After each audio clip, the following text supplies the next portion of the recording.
umaga mga igan, bukod po sa panregalo, dinarayo rin ang Divisoria na mga gustong mamili ng pang Noche Buena. Daron pa rin si live si Bon Aquino. Bon, anong masasuggest mong Noche Buena? Kanina igan kung mga damit na mga pambata at yung mga iba pang damit na ating nakita, tingnan natin yung mga presyo. Ngayon naman, mga panghanda naman sa Noche Buena ang ating tingnan ng presyo. Bumili nga ako igan, no?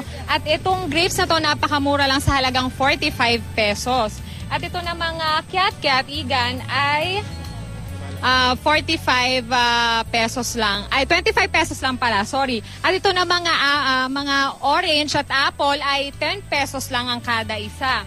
At ngayon naman igan, kung teki naman ang iyong mga reregaluhan, mga inaanak o mga kaibigan, ito at nakita namin itong pwesto na to, no, napakamura lang. Ito mga headset at mga earphones. Itong earphone na to ay 150 pesos lamang. 1 week daw ang warranty niyan. Kapag nasira, pwedeng ibalik. At ito na mga headset na to na talagang stylish headsets ay nagkakahalaga ng 250 pesos. Meron din no? Mga speakers na mga maliliit na pwede rin sa mga bagets na mahilig sa music. Yan ay nagkakahalaga lamang ng 250 pesos at pwede pa raw yung tawaran.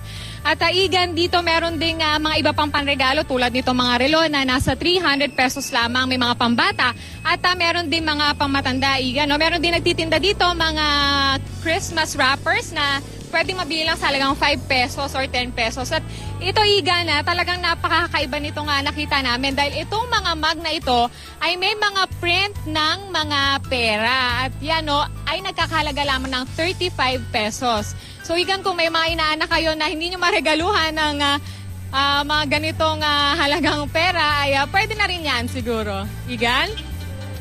Okay, maraming salamat, Bon Aquino.